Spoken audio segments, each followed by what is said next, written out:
Hey everyone, welcome to episode 101 of the Ceres podcast. I'm your host Stelios and the founder and director of Ceres Pure Food Innovation. You know what, I'm going to have another moan. You heard that last episode. I'm still not liking this heat. Maybe I'm a bit of a mardy git. I think that's probably what it is, you know. Seriously, I feel for everyone working in fish and chip shops, kitchens, you name it. The heat must be unbearable. Keep yourself hydrated, people.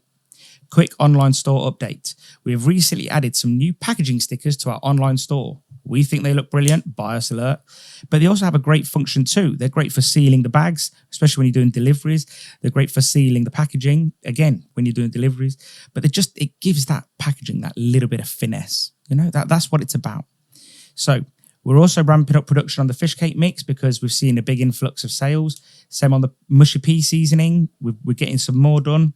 So if you do see an out of stock alert on the website, just back order it. We'll get it sent out to you as soon as we can.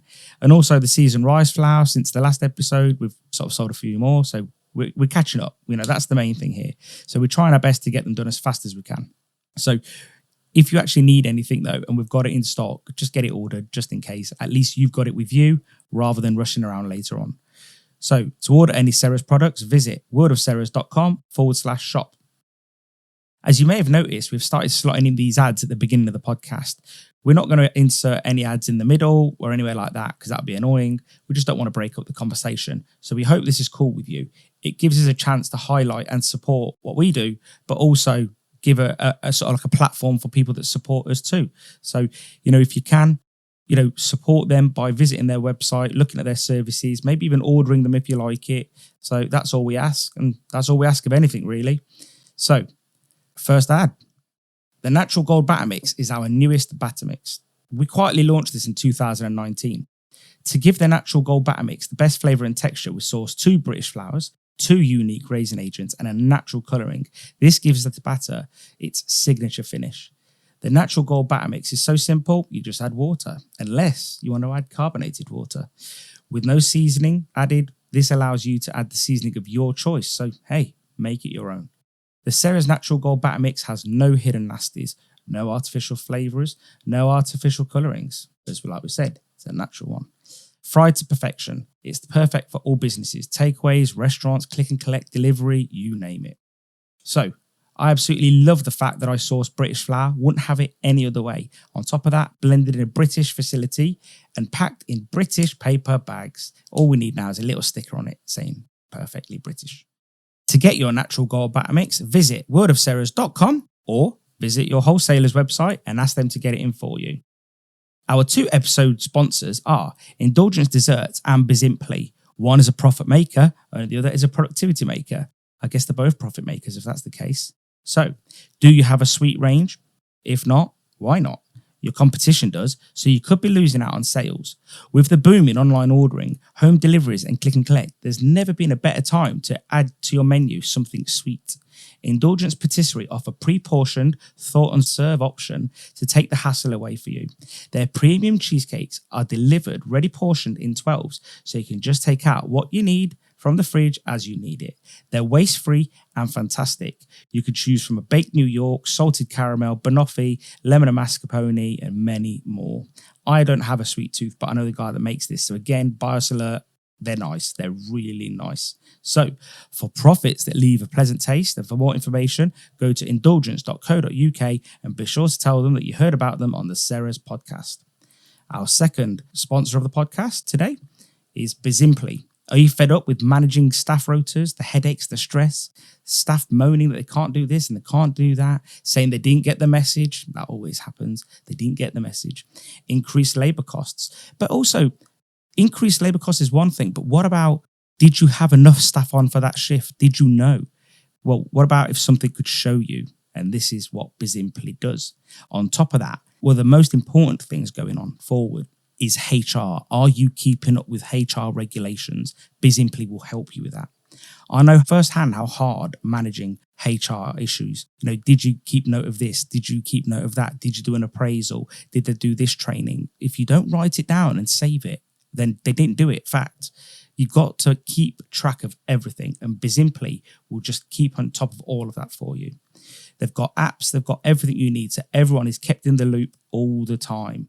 Stop yourself from stressing about, use a drag and drop solution. Bizimply has so many key features, it's actually hard to say which is best. I love the fact personally, and I've said this before, I love the fact that it has payroll integrations with lots of accountancy companies. For me, if you've got something that you just exports all your data in somewhere else, it's one less job and it's all done securely. I also love the fact that it has business insights. No more guessing and trying to get it right. This just gives it all there for you. So stop stressing about and visit bizimply.com today for your free demo. Thank you to both the episode sponsors, Bizimply and Indulgence Desserts. Today's podcast is another guest who is a retired podcaster, so slightly different. His name is Paul Newbegin. Paul was early to the podcasting game. I'd say, he's interviewed so many great chefs in the UK and abroad too. He's now hung up his microphone, but in this episode, we talk about his experiences and his current thoughts on the state of the industry. If you want to listen to Paul's podcast, it's still out there. You just search the Past Podcast on your favorite podcast player, So on to the conversation with Paul. I really hope you enjoy this one.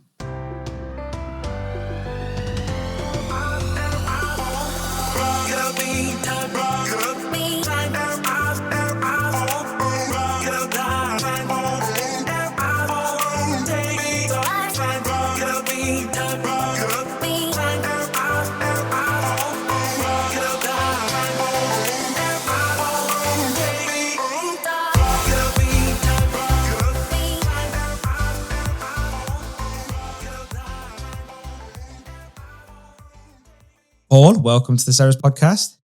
Thanks for having me, mate. No, it's great. We've been planning this for a while, haven't we? But COVID keeps scuppering our plans, Well, I was thinking before, so one of the things that I used to get quite a lot doing the past podcast was the guest sort of saying, "Why do you want me on here?" And I've had full circle now because I kept thinking, I wonder why he wants me to come on. Like, what is it that I'm going to say? That's going to be interesting. I think there's always something interesting. Whoever you speak to, we were talking just before. We're talking to farmers, fishermen, chefs, you name it. There's always something interesting. Someone's always going to learn something. I kind of feel like I should have a lot of insights into the industry. But I feel like I learn a lot over the years. But I guess, again, you get a different view, don't you? And I always used to say that to the chefs, especially towards the end. I actually said, is there something that I should be asking you? Am I thinking about it in a slightly different way as a customer? Because I like little things like the style of cooking they do or how they know a dish is ready and stuff like that, which to me is quite an interesting question, but I wonder if they quite knew how to answer it because it's almost second nature. Yeah, I guess so. But do you feel like you ever broke through the veneer? Because you were only talking to chefs and some of them were very high, let's say high, they'd done very well, let's say. So did you ever feel like you broke through that veneer? As in their sort of facade that they're putting on. To get past the sort of the PR image and actually get through to the person. I think so. I think probably, we've said this before, I think some of the better ones were arguably the ones where they're not as sort of PR-ified and they don't necessarily have a sort of personal PR that they work with every single day. For example, say when I did Jamie Oliver at the GQ, they went into a little kind of room where they took their pictures with their award. So we kind of positioned ourselves just outside. So all night then they could see that we were there and it felt official. And we caught Jamie a little bit almost unawares. And then his PR didn't even see that we were doing it and must have cottoned on halfway through. And as soon as we finished, she kind of jumped on me. What did you say? What did you ask him? You should have run that by me, blah, blah, blah, blah, blah. And she was cool. I obviously explained look, it's literally just asked him how he was for the night. Funny enough, what I didn't know at that time, which is probably why she was a little bit more aware, is then it all came out about the things with Jamie's Italian and all that. So maybe she was wondering, is he asking something? Or has Jamie potentially said something there? But then you got someone, I don't know, let's say, could pick loads really. Someone like Tony Parkin was one of the last ones. He's not afraid to sort of say how it is. You got, people like Paul Leonard, so generous with his time. And then that's when you feel like he's not someone who every day will have a PR person on him saying, say this, say that, do this, do that. Yeah, I think the people that I've spoken to that have had PR that I'm dealing with before I get to them. So it's almost like the gatekeeper. They don't get involved afterwards. No. I don't even hear from them again, No. to be honest. And I think, maybe they've said something to them internally behind the scenes, but I'd never know that. But yeah, Jamie Oliver's a different kettle of fish though, because that's a big business, and obviously they've got to be very careful. But obviously that was all going around at the time. But I don't know, that's someone that, shit don't stink for me. He's such a great guy. I think he's done so much for the industry. And I know a lot of people think he's not done much, but I think he's done loads personally. The one I always used to get was like, as a joke is, you're doing a food podcast. Have you ever interviewed Jamie? Have you ever interviewed Gordon? I would say like, no. And then to say that, yes, I've done Jamie, it was such a big deal. Even though it was literally 10 minutes, it's still a big deal because he could do a podcast in his own right and it'd be 50 times bigger than what I ever could have done. Oh, and the rest. No, not to put you down. I mean, just to big up what he does. I mean, exactly. And I think, there is a few podcasts that, focus on food and hospitality. I think you could bundle them all together and Jamie Oliver would still do, you know. But then also, you got to remember, Jamie Oliver isn't business facing. He's business to consumer. The brand that they've built up around the Jamie Oliver it's all consumer facing, and I think that's what's amazing is that they've built up this amazing business just from one guy. Well, it comes into it because my job is business. I studied marketing for 4 years and I always think of things in that context, and like you've said it there, he is his brand, he is his own business. It is Jamie Oliver, it's Jamie's Italian, it's Jamie's this, it's Jamie's that is his business. It's not like some people where like people used to say about Richard Branson, he is a brand, but then you also have Virgin is a brand as well, whereas that is his thing. It's a little bit like what you were saying there about some people where they come on mic. I think what happens is like me and you can be off mic and say whatever we want to say, and we might say things that aren't nice about some people, we might say things that are nice about other people. But as soon as you turn this on, people might feel that, right, this is kind of going on my permanent record, if you like. And there is definitely this world now of like accountability for everything you say. So if you slip up and say one thing that you might not even mean, like you've seen it in the press before, then you're held accountable to that for such a high standard sometimes. Yeah, I get comments, about a podcast after it's done. And they say, I can't believe such and such said that. And I'm like, did you listen to the whole thing? Well, no, someone else told me. Well, listen to it. And context, and this is why I like long form podcasts, is because you've got context. Someone didn't say something racist. They explained about something racist. That's not racist in itself. They've explained about the situation. And I'm just using that as an example. Like, just because someone explained the situation doesn't mean they're racist. Yeah. But because you heard that someone was talking about it, and that might not work on a snippet on a podcast. You've got nothing but time to explain it. We were saying earlier, weren't we? So one thing I found is that after doing a podcast, you might do, let's say, I've done an hour podcast before, and I noticed people are sort of hovering around, like chatting to me, we'll have another coffee or something afterwards, and then I pull out the cables out of my computer, and then all of a sudden, they just start chatting. And I'm like, what? You're waiting for someone to warm up, aren't you? Yeah. And they start warming up the minute I close that laptop. Yeah. And it's just like, and it's almost like they didn't, they feel comfortable with me, but they don't want to say things on record, like you say. And I think it's not that they're slagging anyone off either. They're not. No. There's nothing there. And I say to them after, that would have been amazing content. And he goes, I wouldn't want to say that. And I was like, but there was nothing there, nasty, like anything. But I think, again, it's an industry where it's highly celebrated, with whatever you say, chefs are highly celebrated. If they can get on TV or get a cookbook deal or whatever, there's money in that. And so if you said something that is misconstrued, you'd rather not have to explain it. Yeah, 100%. You'd just rather not. Like, even if you're in the right 100%, it's just like, can I be bothered? Did you ever see the film Love, Simon? It's a really good film. It's one of my favourite films, actually. It's about a young, teenage lad who, comes out as gay to everybody.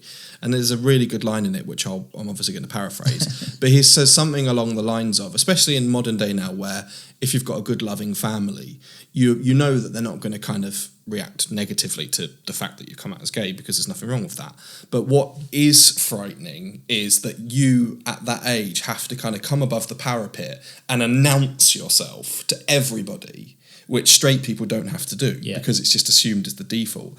And that's kind of how I see it like this, is when you're expressing an opinion, it's almost like you're kind of having to shout, pop up and go, I believe this and this is my, and it's like, it shouldn't be like that. Like, it should just be kind of, let's have a discussion. Let's if you believe that, then there's X, whatever it is. It's because you've probably observed things that have led you to that opinion, or you've read things, or you've done whatever. Well, okay, so what is it? What are the steps that's led up to you wanting to say that on a podcast, or what have you? Like, again, Tony Parkins, the last ever interview that I did, it's one of my favourites, and it's actually one of the reasons why there were a couple of others that I recorded after that I never put out, only because I kind of felt like the tone, not that Tony was better than those or anything like that, but just because I felt like it was a really honest chat. It was a really good chat. He wasn't afraid to say what he wanted to say, and it wrapped up the pass nicely. And like I say, we did a couple others, and I didn't put them out, and it just felt like, again, a little bit like that thing I was just saying. That's how I want the podcast to be left. Yeah. Like, I've said everything I needed to say. I've done everything I needed to do. What's the kind of point of going on anymore, if that makes sense? It makes sense. So what made you want to do it in the first place? Just out of, again, like, I always loved podcasts. I used to, like, my biggest probably inspiration ever was Desert Island Discs. I love that show because, again, it's one where you've got a length and breadth of type of people. So you can have like scientists one week to actors to chefs and anything. And then I just started to thought, because I think it was Heston was on there. Heston was on Desert Island Discs. I thought there must be, obviously there's loads of YouTube content for Heston and some others, but there must be some more like bit more long form chats where he talks a bit more about his process and stuff. Because obviously Kirsty Young, who it was at the time, she's one of my favourite interviewers, but sometimes she's not asking like the proper chefy questions, and I guess she's not meant to. Yeah, exactly. But you wanted that. Yeah, that's what I wanted. Yeah, so I'm like, there must be some more. And I kind of looked at it and it's like, actually, I don't think there's like some where chefs have popped up, but I don't think there's one that's like dedicated for chefs. And so I thought, just do it then. Yeah, that makes sense. So I suppose the downside is, well, actually, the good thing with you, and I think I touched on it earlier, is that when I set up this podcast, I didn't even know you existed because I didn't do any market research. I wasn't going out to compete with anybody. It was just, we saw it as a side thing to writing, article would be in the newer medium to like a blog. But then you, maybe a year after I found out about you, you then sort of retired your mics. And then now, left, right, centre, there's podcasts everywhere. Not just this sort of thing. I mean, everything. And I remember once you sort of texted me and you said, like, every man and his dog's got a podcast now. And I think I don't mind the independent. I think I've got no issue with the independents. I think, but there is a lot of, professional radio people, they've got a bit of investment behind them, or they've got this whole setup. They go straight into the Apple iTunes straight away, straight at the top. Yeah. And that does crowd out the sort of, I don't mind. I'm not doing it to get to the top of Apple iTunes. I don't think I've ever checked. I don't check stats. I don't check nothing. And I think it is harder for people that genuinely have got a good show. I listen to some podcasts and they've got a great show and you think, wow, that's good. They did a great job. Yet they can't get any traction. But, well, it's not solely they can't get any traction, but it's harder to get traction. Much harder. Because brands won't work with you because what's the point of working with you when they could work? Well, if you've got, I don't know, an ex-BBC producer doing all your producing, and then you've got an editor, and then you've got already 4 solid advertisers. If someone's came to you, you're a famous guy, whether you're a famous footballer or a famous chef or whatever you are, famous something. You've already got, a platform, let's say. Exactly. So they've set it all up for you. All you have to do now is turn up and talk. Yep. Yeah. And obviously it's got to be interesting. I'm not denigrating what they do because it's still got to be good. Yeah. And if it's no good, then obviously it's no good. But, they've still got to put some effort in. But they don't have to think about what the smaller producer did. And, and I know a lot of great little podcasters, and I would be a little podcaster, whether I'm great or not is left up for debate. But I think, it is a hard scene now. And you for think, sure. And I think a lot of people probably see, oh, there's money there, I'll take that. And I suppose, definitely. For someone, that's all it's turned into. And for someone famous, is it any different to getting a book deal? No, it's just, we've done it all for you. You just turn up, we give you X. And but that's fine, but I wonder how long that would stay the case for. I don't know is the answer. So I did one when I wrapped up the podcast with the staff canteen and they interviewed me about the end of the podcast. And I said the same thing because they asked me about the Paul Foster one. And I said the same thing. It's like, I again observed podcasts to be very different to YouTube, say, where YouTube, you had kind of a lot of people, quite a few people that you can still name now, that they are famous because of their YouTube channel. Like, obviously everybody knows the name Zoella. Her brother did really well out of it and now does things on the BBC. There were, you know, my sister used to be obsessed with all these different channels. Like, used to get but you could become famous out of podcasts. I can't think of one off the top of my head where that's happened in the podcasting world, where they weren't famous at the beginning and now they are. Or arguably, their fame has grown. Someone like Joe Rogan, I hadn't heard of because I don't follow UFC. Someone like Mark Maron, I knew he was like something in the comedy world, was he? Or interviewing world or something like that. But again, hadn't massively like known him. Now he's got a massive audience. But I don't think there's anybody that were a complete unknown, like a Zoella or whoever in the YouTube world that has done that through podcasts. And I think it's because you have to have that existing audience. I suppose the Paul Foster one, that's probably closer to what you did in some ways, isn't it? Because he's a chef interviewing other chefs. So I see that as more to what you did. Yeah. It's more formatted. There's more of a thing, isn't there, I guess? I haven't listened to any for a while, but I don't know if that's the same setup. Would they still be classed as independent, I guess? Maybe somewhere in between? Yeah, like obviously he would certainly have had a bigger, like, more people that knew of him, because I know he's a fantastic chef. He's done a lot of TV. Obviously the great thing there is, like you say, you've got a business of customers that know you as well. I was literally, well, I still to a very degree feel like I was always a nobody, even at the end of the podcast where we were getting some really big numbers and I was really proud of what we did. I always actually said it didn't matter who I was, and that was kind of my goal. Was almost to, and I do listen back sometimes and it's like, oh, that's funny, because I was talking about, I went past there with my wife and I was like, oh crap, damn, you revealed something about yourself there, and that wasn't why I said, but obviously in natural conversation, so things come up. I never listen back to them. Yeah. No. If you ask me what I spoke to someone about last week, I've forgotten already. Because this for me is like, it's the same with articles. Like, over COVID, me and my writer put out 380 articles roughly. Well, if you ask me what articles we put out, I forget. And because we just produce a lot of content, and also this is a side shoot to our business. Our business is the business. Like, that's what we care about. Like, if you ask me what someone ordered last week, that's what I'm really thinking about. Because my job is that. This is more of it's not a job, it's more of probably a hobby within work. And I genuinely want our listeners to listen and think, I learned something, listen to that. So it's not just a platform for someone to pat themselves on the back. It's a platform for ideas to come out and for people to think and do and question. We get a lot of questions. And I think in the early days, I was probably very much like, I didn't want to talk, like you said. I wanted to be in the background. But then a lot of people started complaining and saying, where's your view? Yeah. And I was like, what do you mean? I'm not meant to be on it. And they were like, no. And this is what I said to you earlier. We've shifted from interviewing to conversations. Yeah.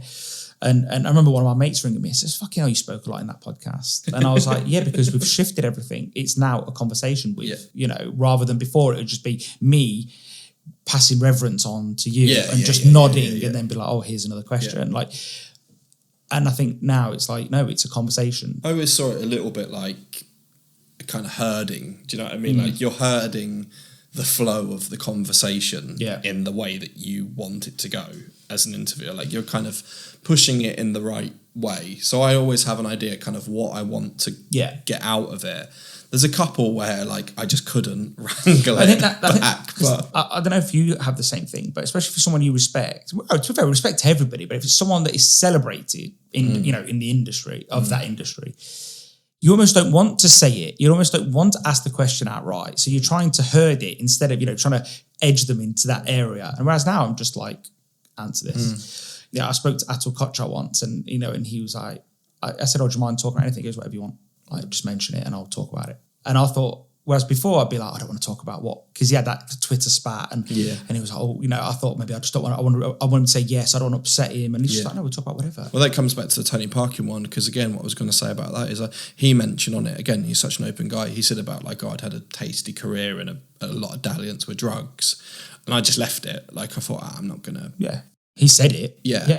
And I easily could have, okay, talk about it, like, because he clearly wasn't afraid to, and he would have told me if, like, no, I don't want to talk about that. And a really good friend of mine afterwards texted me and said, oh, you should have asked him about that, because that would have then. And again, I think I was always a little bit too nicey as a host. The only thing I want to take out is libel issues. So I've been very concerned about it since day one. So if you said to me right now, oh, well, X was X and I hated him or whatever, he did this to me. Yeah. I'd probably straight away in my head, I'd write a note. I've not got my pen and paper out today. Yeah. We're freestyling today. But I'd probably on my note of paper, I'd probably say 12 minutes 12 or whatever. And then say, no. I'd actually send it to someone to listen to, she's like just a friend of mine who used to be an editor. And I said, can you just listen to this and tell me if it needs to come out? Yeah. And a few times she said, that definitely needs to come out. And we did a podcast once with someone who a while ago used to work for someone that was very, very successful, still is, but also highly litigious, highly. Like, I mean, I think if you probably looked at him funny, he'd sue you. Like, and this guy actually made a lot of claims by name. So I write it down. And I did say to him after, I said, look, just so you know, mate, I might have to take out some of this, like, and he's like, oh yeah, whatever you got to do. He was chilled. He wasn't even offended. He was like, yeah, whatever. I was just talking. Like, yeah. So I send it over and she was like, whoa, that's got to come out. And I was like, oh, this is going to be a headache to edit. Yeah. Well, it's the be careful what you wish for, isn't it? Because sometimes you could be sat, there is such a thing as a closed answer. You say about a closed question or a closed-ended question. There is such a thing as, I've some chefs, massive respect for them, but they will admit themselves, I'm not the most natural talker. It's not my forte. It's not necessarily, not that I don't enjoy it, but it's just not. That's not why I'm in the game. Mark Birchall springs to mind. Yeah. Like, he is arguably one of the best chefs at the minute in this country. Like, if you ask some chefs, name 5 or 6 chefs that you do in the business. But he even said to me, like, oh, do you really want me on the show? Like, I'm not the most natural talker. I've got so much time and respect for him. They're the best ones. But, well, he just was a bit nervous, I think. No, but I find those people with that attitude are the best ones.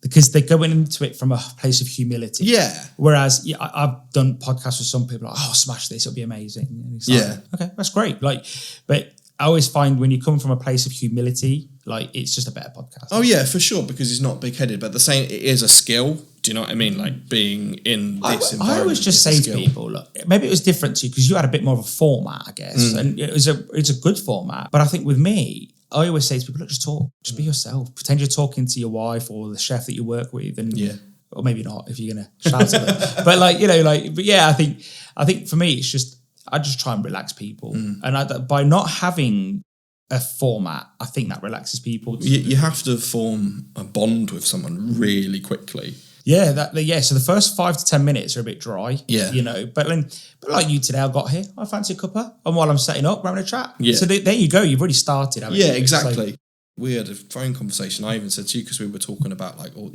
one of the key decisions I made, again, around continuing the podcast was that I personally, and again, I know you've carried on over COVID, this is just personal opinion, I stopped, especially because of COVID. I didn't do a lot, actually. Yeah. So I think we did over COVID, probably about 6 or 7. Yeah. And then I just thought I got bored. Yeah, exactly. So, and that was literally my reason why, was because I was like, especially where mine is very formatted, you're going to end up with asking the same question. If they can't cook for you as well, like, what are you trying? So, yeah, I mean, because I didn't always eat the food. Okay. Like, I always tried, but again, I always pay. So, again, you don't expect anything free. No. So, again, I always said that. It's like, I used to put that on my email. Like, if I'm going there, I will always try and eat, but I will always pay. Yeah. Like, every now and again, there's 1 or 2 where they just wouldn't let you pay. Yeah. And, like, by the end, where that point where it becomes rude, that you're saying, no. Like, it's rude of me then. Yeah, now you're being a bit consistent. Turning down for it. It's like, right, fine. Yeah. But I would say 90% of everything I paid for. And again, they might buy you a drink or whatever. But the other thing that I do, and there's 4 or 5 chefs even in this year that can testify for that, I turn up with a crate of beer at the start and say, here's a crate of beer for the kitchen. But the point I was going to make is that you have, like, a really formatted show of me at the podcast going over COVID. I was just going to end up asking the same questions. Like, you're just going to, by then, how's it been? How's the boxes? Isn't it mad? Yeah, we had a lot. Did you think you'd be in the same position? Yeah, and then it also, whatever happens, it goes political. Yeah, like, and I was saying to you earlier, like, that's one thing that we're all armchair politicians now. We're all armchair everything. Yeah, armchair everything. You know, whether it's We're about armchair Brexit, scientists, COVID, we're you name armchair it. Yeah. everything. So yeah, for me, it was just like early on, I recorded a couple and I was like, I'm sort of getting that. Yeah, the gist is already happening. Like, so then I think I made them pretty specific and then I moved on. And then I just waited. But I had a lot of other stuff going on anyway. And we just focused on writing at that point. And because there was a lot of stuff that we could cover. And, you know, me and my writer just got a lot done. I'm more of a put the bullet points there and let the writer finish it, because I'm not a writer as such, but I'm an idea person. I'm grammatically disabled. So, you know, and so, yeah, but I just thought, you know what, now's not the time for podcasts. And then I did notice also but that is where a lot of podcasts just sprung up though. Loads, like, you know. Well, because you've got a load of celebrities sat in isolation with nothing to do. Yeah. You've got Zoom and these mics that for a celebrity you can pick up relatively cheaply. Yeah, eBay it, whatever. And then, like you say, within 2 minutes you've got a podcast, and then you've got money coming through. Because there were some company, like a lot of the subscription companies, like your Hello Freshes and that probably went crazy over lockdown, because it's all anybody that had a decent delivery model already. Amazon were laughing, weren't they? So 100%. Yeah, you're right. And again, that's come back to that celebrity thing. If I'm being really honest, like, and I'm not afraid to sound a little bit bitter, but that did grate on me a little bit when I was like, I can be busting my balls trying to get a guest, and they'll go, yeah, I'm up for it. I think, like anything, I don't want to be cynical, but these guys have got relationships. Yeah. Do you know, And I think, you know, if they've been on, I don't know, I don't even watch them, to be honest, but if they've been on MasterChef Professional, so let's say they've met 6 or 7 people, they're all friendly, or they've worked with each other and so on. Well, it's a text, isn't it? Whereas for me and you, I guess we've got to jump through the hoops, get through the PR, justify things to them. Yeah. So, yeah, and I get your point, I get it. But you know what I say sometimes? I don't want people on my podcast or in my articles if they don't want to be in it. No. I'm not going to beg them. No. Oh God. And so I sort of see it from both ways, that I don't want to use my platform for somebody that doesn't want to be on. Like, so yesterday, was it the day before, I was chatting to someone in Australia on the podcast. Yeah, really interesting. Like, really, we had a great conversation. Afterwards, texted me, I had a great time. I want to come on again. You know, obviously when the time's right, I'd love to come on again. And I think, you know what? I'm not into the ego thing. I went to, it was weird because I went to one recording once that I was doing, and the guy was like, what time we went to start? It was really late. And he was like, well, I've got to go soon. And I was like, mate, let's just not do it. Oh, well, why? I said, well, you know, I've got here, I'm early. Yeah. I'm always early, you know. Yeah. You know, as you saw. and I'm always early. So you've got here late. And now you're saying to me, you've got to leave early as well. Well, why bother? Let's just leave it, you know? And he's like, no, don't be like that. And I was like, no, I'm not being like that. I'm just saying that you clearly don't want to do this. Like, and that's fine. Like, I don't want to, you know, and he's like, oh, no, let's do it. And it was a great podcast. And not that I shamed him or anything, but I think I just reset the balance. And I'm not doing it because I want them to be my friends. I don't genuinely care. Like, you know, but if they've got something really interesting to say, that I want to hear it. Like, for me, I'm on a quest to learn, you know. And I've always said that in all my intros, well, not all, but for the most part, my intros, I want to learn. Like, I'm here with you today because I want to learn why you did it, why you wanted to do it, and how you did it, and will you do it again? All these nice things, you know, what was interesting when you did it? I'm not just here to pat you on the back. There's better things to do in my life. And again, I'm not here for the ego trip. I'm here just to, like, you know, we're all here for a good time.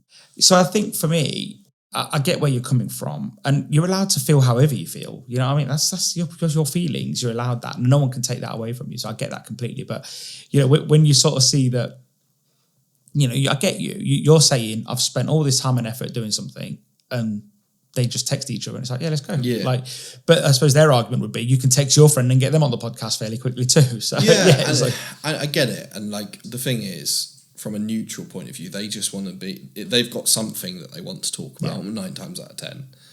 And then they just want as many people to hear about it as humanly possible. And again, I had good numbers, but we all know Jay Rayner came along and can come along with way more numbers than me.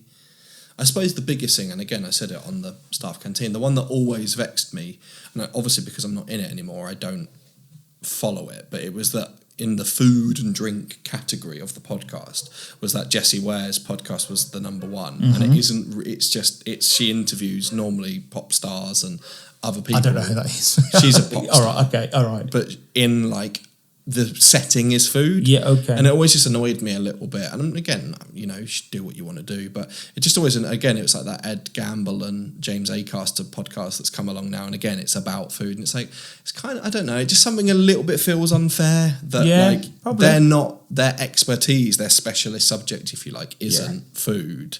Whereas, you know, that's my special... And I'm not saying it should have been me, but arguably it should be someone like Paul Foster, where it's a chef, it's a food podcast, it's about chefs, it's about the industry. That should be the number one in that category. I guess from, let's say, Apple's point of view, if it's Apple ratings, I guess it's who listens. And I guess that she's got a massive I was going to say that and gets massive guests. Exactly. If she's a pop star, like you say, I guess she's got a big following. Oh, she's had some of the biggest... and again, what I like about her show is that it is very diverse. And I don't know if you follow podcasts, but you always see, for me, there's about 5 or 6 people that they might as well have been on every single podcast. It's like, you know, there was that time when you couldn't turn it on without seeing Louis Theroux on a podcast. Oh, really? Again, So maybe I'm a bit, and not to minimise your feelings, but maybe I'm just a little bit disengaged from that because I don't actually, I listen to the podcasts I listen to and that's it. But I guess maybe they're more American-centric, maybe. When I care about something, I care about it really. Yeah, I get that. You throw yourself in 100%. Yeah. And it's why I care about food and drink like really, really a lot. Like it's so deep within me because it's like that's my passion. Yeah. And again, like I want to stand on my hill and say this is what I because one thing I think is hard in this day and age is to be passionate about something. I think especially when this kind of like swipe media. Yeah.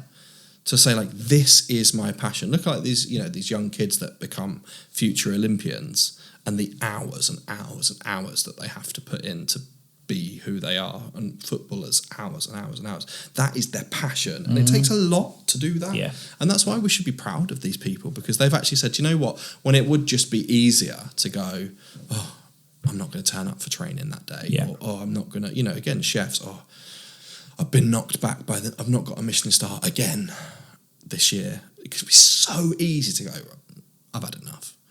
You know, I'm clearly never going to get a star. It's been 8 years, whatever it is. I can think of a good few restaurants like that. I've had, you know, Stuart Ralston, my really good friend. I hope he won't mind me saying this, but I've had him text me another year after he's not got a Michelin star, really down because he was so sure that was his year. And it's like, you know, he's like, what more can I do? You know, and that's so hard, and massive kudos for him then to go, right, pick myself up, we go again. Like that takes a lot, I think, to have that passion. And that's me. Like I remember getting really, really, really annoyed with this year's Michelin launch and a couple of years before, but this year as well and a few years, especially when you're up in the north then and you really start to see that there does seem to be that little bit of bias towards the south. You know, never been a 3-star in the north of England. And yet there are so many of the best restaurants in this country in the north. Again, Moore Hall, Raby Hunt is my number one still. Sat Baines people rave about, Longclume people rave about. And yet there's never been a 3-star. Why is that? Is it because they're biased about London? Is it because they, you know, whatever? And then you see little things like the kind of almost little ways to cheat it as well, because then you had a few, and by the way, all of them deserve it, but just by, say, renaming the restaurant to be so-and-so at or whatever, then they can be included as a new star. All right. The kitchen hasn't changed, and they always say it's about the restaurant, not the chef. Yeah. Well, that's not true then, is it? Because you haven't moved. All you've done is given it a new name. I think there's a lot of inconsistencies that no one can ever answer because it's so secretive. Yeah. You know, and I remember chatting to Andy Haler it's Andy Haler, food reviewer, essentially. Yeah, he's very good. He's very good. And he's very specific. He doesn't gossip. You know, he answers questions very directly. You know, I've had him on the podcast twice and, you know, we text every now and then. I wouldn't say it's a long conversation because he's very specific. He's you know, he'll answer your question and move on, which is great. Like, you know, you don't have to dilly-dally, I guess. And he's always said, like, you know, there is inconsistencies. For sure. You know, and I think he said, like, I'm paraphrasing because I'm thinking back, but he said, like, when they went to China, he goes, there's restaurants in China that have got Michelin stars that would never get it in the UK or France, but they want to get a book going in China. So they, to him, they lower the standards to some degree because they want to get a book going, or at least get an online listing now because it's online, isn't it? So, yeah, who's he to question it? Who am I to question it? But it also seems, again, though, that doing the studies that in a lot of the other countries, there is at least one, if not more, 3-star outside of the capital. Whereas, again, that's not true here. No. All right, you've got 2 in Bray, but Bray might as well be London, let's face it. And then the rest are in London. You go to France, and I've been to Mirazur. That's about as far away from Paris as you can get. It's literally on the Italian border. Italy, same. Germany, you've got Aqua in Wolfsburg outside of Berlin. And again, I'm sure there's more. And it's just, I remember getting really, really wound out about it. And I remember the one that tipped it for me was Paul Leonard, because I love him so much. And he went to the Forest side. And I felt like that should have been included as a new one rather than an existing. Yeah. Because again, we all know, one of the things we know is that including it as a new star is a bigger news story than a retained star. Yeah. Even though they're both the same achievement, it's just as good. The new star is a bit more news. It's a bit more PR worthy. It's PR spinnable in a bit more of a way. This new, thing. And I felt like there were a couple that all they'd done is, like I said, the name had changed. Yes, they still deserve that star, 100%, but then include that as a retained, not as a new. Yeah. So, because if you're going to break the rule or change the rule for one, then it should be everybody. Yeah. What's the difference, right? So your friend Stuart never got a notification or any feedback as to why? Nothing happens, no? I don't think they do. No, okay. I don't think they do. And obviously what I don't want to do is talk on behalf of other people. And I get that. Like this like gossip monger. But that was like, that's why it's someone like him is like someone that I'm so proud of, because he was on that Burnt Chef podcast that you and I were talking about, and he's like probably like, and it sounds a bit cliche, but like a real mentor to me. Like he's someone who really like inspires me, and like he'll be very open about his journey. He'd be like a really good one for this podcast actually. He'll be very open about his journey and this and that, starting a small business, and again in outside of Edinburgh. And and again, he's like someone who has texted me like really down about the Michelin thing, and it's like, that's because he cares about it. It's that passion that he has, and that's the point I'm making. And then again, you look at it and you think, I think this year, 3 stars in the whole of the north of England, and then you've probably got 10. So I think what one thought that goes through my head is, and it's just to be devil's advocate, is that I wouldn't want them to get it just because they're in the north of England. I wouldn't want a quota to be filled. You'd want them to be good, but I think where you're coming from is he doesn't know why he hasn't gone through. Well, nobody does. Nobody knows. That's the problem with the whole Michelin. And I always wonder, when you can see those clear inconsistencies, and by the way, the point I'm making is that I'm so passionate about it to the fact that I wind myself up about it. And a little while ago, I kind of was like, do you know what? I'd spent so long trying to prove this particular point again about the Forest side thing that I'd almost kind of forgot about the facts, and I'd almost forgot about the fact that actually the ones that had won it and were down south were so worthy. And I'm like, because I'm trying to prove a point so much, I've kind of forgot to enjoy it and forgot to actually, all I am is a foodie. But I'd so wound myself up that I was like, right. So that's the point I was trying to make anyway. But going back to someone like Stuart, they don't know. They don't know why or why not. And you're right. What you don't want to be is a quota tick. So is Stuart trying to get 1 star? Yeah. That's what, and it deserves it, by the way, Hazel. But what you don't want to be is a quota tick. You're 100% right. But at the same time, when you can see that there are, well, apparently, you can, like I say, you can observe the facts around you, and you can observe them and think, right, there does seem to be a bit of a bias, a bit of a leaning towards London and the south.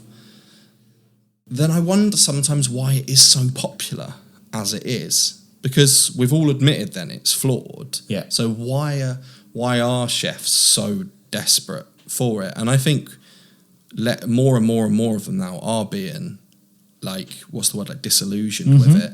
So more and more of them now are, and used to get it all to me now. Like when I was a boy or younger, it was all about, I want to win a star. I want to win a star. All I think about now is, I've got X many tables in my restaurant. Can I fill it?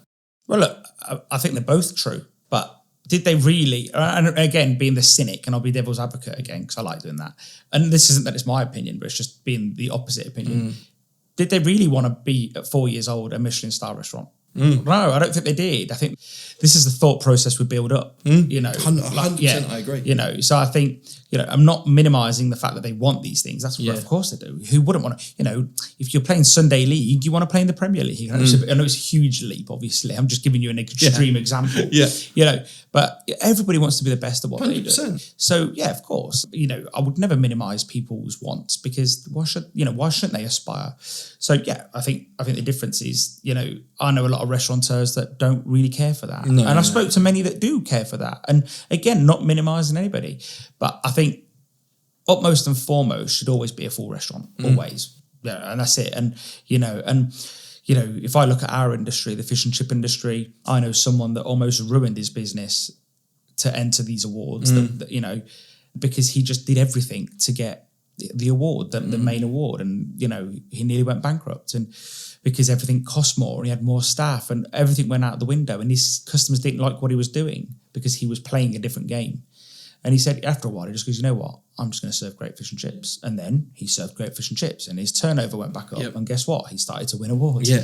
So sometimes it's actually, if you step off, don't put all that pressure on yourself. You can do those things. Well, I remember one of the people that I listen to a lot is Darren Brown. I really love how he thinks, because he is so he's a critical researched. Thinker. And I remember he's saying about, people kind of say, right, your natural progression of success is you will get a house, you will get a really good job, you will find a partner, and you're kind of like going up these stairs of success. But that isn't how life works all the time, And the ultimate thing is, we as an individual, so you are the only person that can set out what success should be for you. And that's literally what I said to Stuart. I said, you are the only person that can say whether you have been successful or not. It's not up to Michelin to tell you that you have a successful and good business and good restaurant. No. That's up to you. So if you say to yourself, I will be successful if I get a star, then arguably you could never be successful, because you could never get that. Yeah. Because that's somebody else's opinion. So not talking about Stuart, because I don't know the guy, so I wouldn't want to, but we do live in a world where everyone looks for esoteric success. We're looking outwardly, when really we should be looking from inwardly. 100%. And I think maybe this, and again, not mentioning Stuart, because I don't know him. No.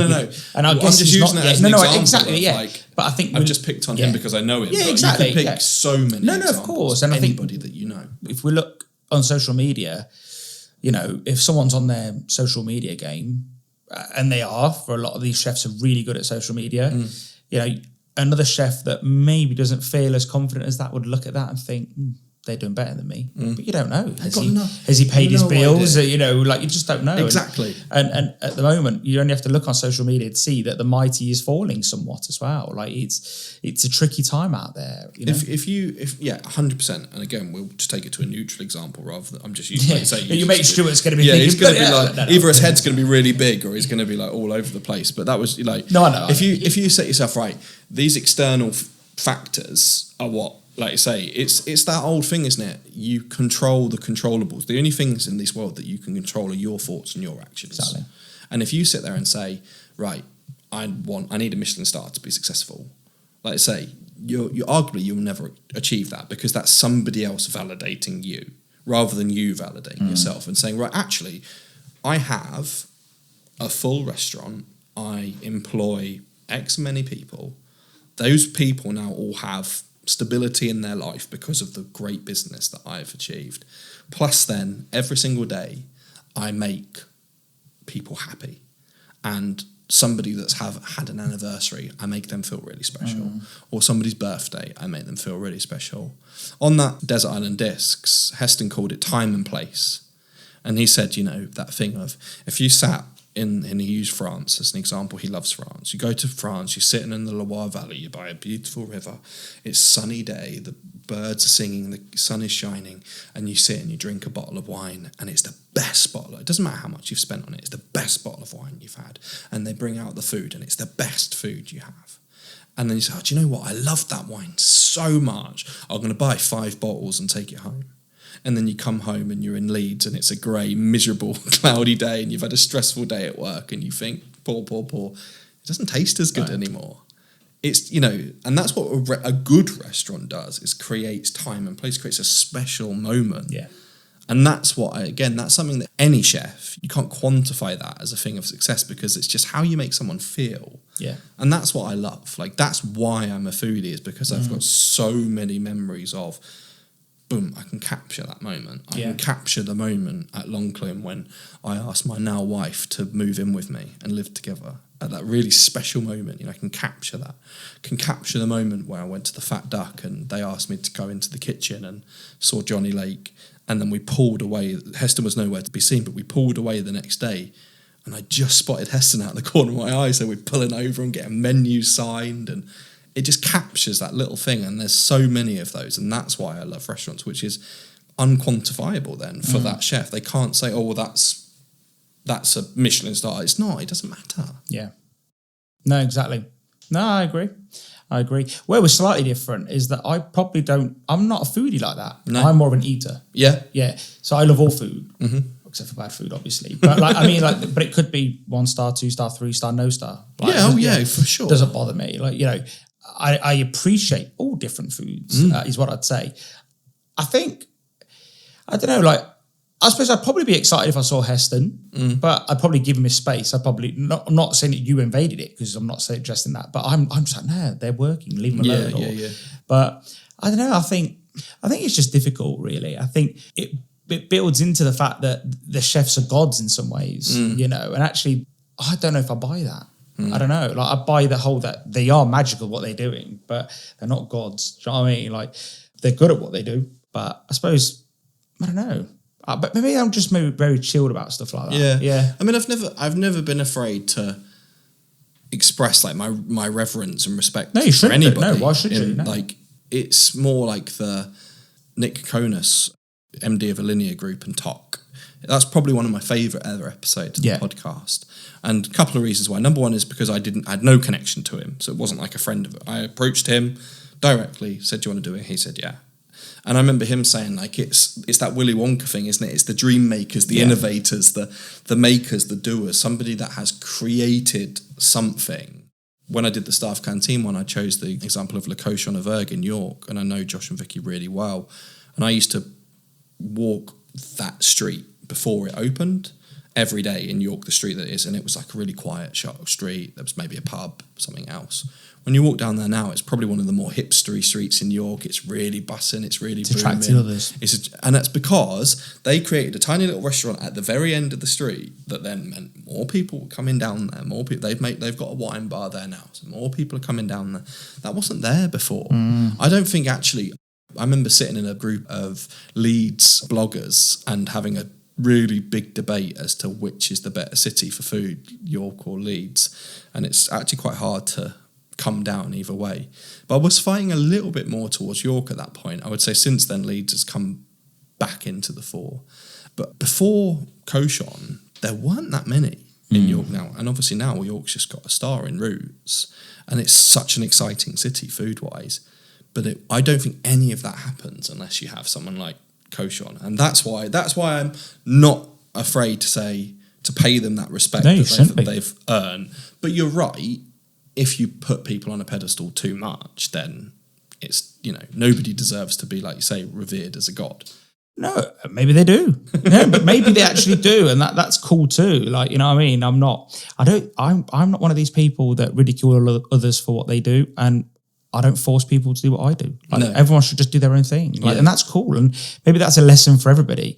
We live in a world where if me and you disagree about something, we should apparently hate each other. I don't buy into that. Well, again, if both of us go to a restaurant and one of us likes it, one of us didn't, neither of us are right. And neither of us are wrong. Exactly. Yeah, exactly. We both got, I've took people that are a bit older than me to nicer restaurants, and it's wasted on them sometimes because they just want. I don't know. I've had to take my dad to a restaurant. He just wants steak, chips, and nice steak. That's what he wants. He doesn't want nothing fancy. Yeah. He wants a fancy steak, but he doesn't want anything fancy. Yeah. If I took my dad to, let's say, I'll use an extreme case, Hospital Road. Yeah, probably be like, what the hell are you bringing me here for? You know, take me to Lobster and Burger. Like, and he'd polish that. Yeah. You know, and so I think everyone's different. And that's what I love about restaurants in general, is that there are just some of the best food in Leeds, for example, is the street food. Some of the best food in Leeds is the street Trinity food. Market? You got Trinity is there, and then there's a place called Assembly Underground, which has opened in the last couple of years. Got some really good friends in there. Even Leeds Market, they just put a massive investment in there now, and there's loads of street food stuff down there. And that's some of the best, genuinely the best food. And then again, one of the best curry houses is Bunderbust, which is like a craft beer and curry place. Wow. And so casual, it's ridiculous in there. And then you've got like Jono, who's just taken over Vice and Virtue, which is that more fine dining elegance. And that's why I love it. That's why I love food in general, is that it is, and even at the Michelin level, they're not, I think people always used to have that preconception, didn't they? It's small, little fussy. You leave full though, don't you, in and fairness? Yeah. Everybody says it to me, like, oh, I'm so, you'd leave like hungry, and like, I'm a big lad, like, and I can eat a lot. That has never once happened to me that I've left hungry. Never. Yeah, I'm with you. I've been to those restaurants, I enjoy them. And I've never left hungry, you know. I've left appropriately full. But it's the story. It's anything. It's the story you tell yourself. If you say to yourself, "I don't go to Michelin because it's expensive and it's all these little small courses, and I'm going to leave hungry," then that's it. You've talked yourself into the corner. You've told yourself that thing.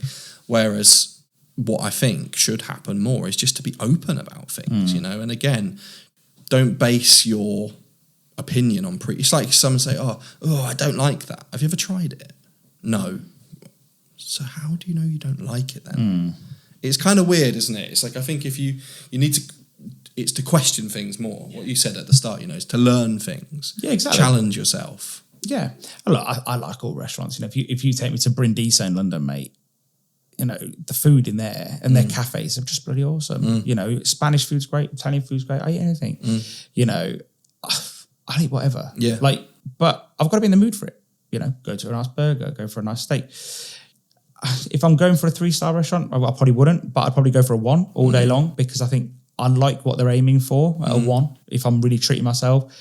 But again, I think it's horses for courses. At some point, it can be a bit, for me, I'm very casual, very. So you take me to a 2 to 3-star restaurant, I'm going to feel like I'm out of place, a friend of mine likes going to the Ritz. I'd probably feel a bit like a lemon in there, just because I don't feel like I'm their target audience. Maybe I am, who knows? But I don't feel like I am. I imagine you must have people come to you for recommendations all the time. Yeah, probably. Yeah, do so. But what I do, because that's how I position myself, is I will never just have 3 or 4 that I spit out. I will genuinely think, okay, what is that person into? What do they like? Yeah. Because you're right. If I sent my dad to the Ritz, I just can't see it. I can't see it working somehow. Whereas I took him to Sticky Walnut in Chester, and it's just good, hearty, proper food done right. And he was like, by the end, he was like quite, like, he was like, oh, that gravy, that's like proper, like how my nan used to make it, like where it's really like that thick, rich, like, and it challenged his preconceptions of like what, and again, it's not a fine dining restaurant, it's a really good bistro, great food. But I think, again, when he thinks of the food that I eat at that Michelin and level, he does think of like those tiny little canapes that you'd see. Of course, like a Bellini. Yeah, exactly. That's your food. That's exactly what I'm eating every week. I misspoke earlier, actually. When I said Brindisi, I actually meant Barafina, because I love Barafina. Yes. But, if I just think nobody should be able to tell someone else what they do with their money. If you want to fucking spend all your money going to 3-star restaurants, that's just your prerogative. But if someone wants to treat themselves and go to one, they should go too. But if someone also at the same time only wants to go to Nando's and eat as much as they can, that's cool too, because I like a bit of Nando's. So I think, food is always going to be subjective. Well, everything is. Well, I think food more so, because it's linked to a lot of different things. It's linked to emotions and how people feel. But then you could say that about music. Yeah. And again, you could say that about films. Like, everything in this, again, like the example, we both go see a film. One of us likes it, one of us doesn't. It's just, there's this whole thing now, isn't there? There's like this, people talk about cancel culture. I actually also think there's like a correction culture that goes along. Like, oh, you're wrong because of this, and this. If again, you've obviously say you've just corrected yourself. You got the name of a restaurant wrong. Imagine some people could jump on you on that. Yeah, probably would. That's not the name of the restaurant you went to. It's this. It's like. Chill out. No, exactly. The reason why I wanted to correct it is because it didn't make sense what I said. But no, you know what I mean? Yeah, I don't want to confuse people and be like, 1 minute. It's like sometimes if you use the wrong grammar or you get the name of a film wrong. Right. No. Did you understand what I meant? Yeah. Yes. Why does it matter? Yeah, well, it does matter to people because nothing else is. Exactly. So, and that's the thing, isn't it? Do you see yourself bringing back the podcasts or? Oh man, I think about it all the time. Like, it's so hard because there's so many people that are left. Do you know, if I can actually, I'd really love to use this opportunity because there's a few that didn't make it out, especially from the Ceres 1. So you've obviously got this incredible equipment in front of you. The thing for me is, even though I got sponsorship and stuff like that, it was always very self-funded, and it was always like, we had a laugh because we were supposed to do this, not that it matters when it's go out, we were supposed to do this on a Friday rather than a Thursday, right? So we're doing it on a Thursday, we're supposed to do it tomorrow. And tomorrow I would have had my son with me, which would have been chaos, let's face it. But I found, reason why I would have allowed it to happen is because it reflects how I did the podcast. And that for me personally, I always felt like a fight between trying to live a life where I was do a job and to do the podcast. It either had to be on a weekend, which is hard because that's when chefs are working and busiest, or then I had to take time off, which you get, 25 days in a year plus bank holidays. Yeah. So I always found it really hard, actually, to juggle the podcast plus getting sponsors and my life. And especially in Series 1, that was the hardest because, again, that was the least amount of sponsorship I had. So there were quite a few interviews that I did that never came out, never made it out. Okay. Either the equipment failed me or the editing had gone wrong or various different reasons. Like I had a hard drive with a couple on and that broke.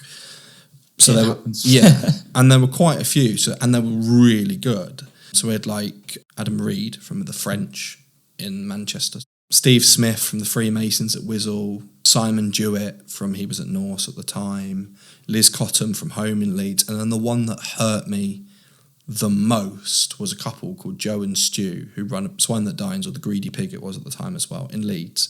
It's one of my favourite Leeds restaurants, and I didn't get that episode right. And it really, really upset me. In what way? I was fighting the equipment the whole time. It was really poor equipment. And it just killed me. Like, I felt so bad.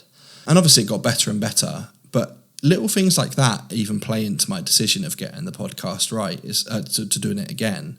It's like, if I'm going to do it, it has to be right and it has to have a reason. Yeah. And I wonder, like, what would be my reason now for doing it again? It's hard because there are so many people's stories that I want to tell. And I'd had an interview with Alex, I'm never going to pronounce his surname correctly, but Alex Nitosvoy from Hiem in Northumberland had that in the can, all done. That was supposed to be the next episode. COVID hit. And I just thought, you know what, it's not the right time. Take a step back. I had Ollie Martin from Hipping agreed. It's just not the right time. So I don't know, is the honest answer. I'm a dad now, and I kind of just think would be nice to go, especially after the year we've all had, not worrying about wrangling sponsors and like, again, not afraid to say it, like whatever is fine. Is I had a really difficult time at the end with Chef Works when they were sponsoring me. And I think by the end, they were really disappointed with what I was doing. I don't think they were happy with some of the content at the very end. And again, it's everyone's opinion. No one's right. No one's wrong. In what way would they have had what sort of opinion, if you don't mind me asking? What sort of things do you think they didn't like? I think they felt like it was taking too long to get some of the episodes out. Okay, but that was one of the main reasons was because, number one, I was getting married at that time, so it was crazy. Number two reason was because I started editing everything myself rather than sending it out. Just again because it was starting to get to a point where the guy who was brilliant, and I would never ever. I credit the success of the podcast to a guy called Adam Linder, who edited it all. It became too expensive for me to ship it out to get him to edit. So I think they were taking too long to come out. And then I think there were a couple where they just weren't happy with. I know the GQ one, which was she wasn't happy with, which was weird because that's probably the biggest listened to ever. And that's the one with Jamie on and Marcus on and everybody. Because GQ picked it up and tweeted it and stuff like that. And it went, I think we had like 50,000 in the first week or something. I can understand though why you're frustrated somewhat, because I think people probably what they don't realise about a podcast is that, or even not just a podcast, but anything like this, is that there is costs. There's the cost of your time, there's the cost of the equipment, there's the cost of everything, So and I see where you're coming from, which is, someone else just switches on, gets all the guests, gets all the sponsors, goes straight to the top of iTunes and off they go. And so I understand your point. I do get it. If you're battling with a sponsor all day long, what's the point? Yeah, and that was what it came down to. It just came down to a point where it was like, to try and keep them happy, plus then to try and keep what I wanted to do and how I saw the podcast. Because again, I never thought I changed the podcast, and that was kind of the weird thing, is that I never thought, when they started to sort of say that they weren't happy with this, happy with that, it's like, well, I've always done it the same, so it's kind of weird. But then you got to that point where, like you say, and I said it on the staff canteen thing, it has to be a job, and it has to be, that's your full-time job, or it has to just be a hobby, and then you're not worrying about sponsors. And if I took it to a hobby, that's fine, but it's arguably one of the most expensive hobbies. I was going to say, you've got to host it for a start. Yeah. So, hosting it, that bill just keeps coming every month. So. Yeah. And then you've got to have the equipment. Yeah. Plus then you've got to travel.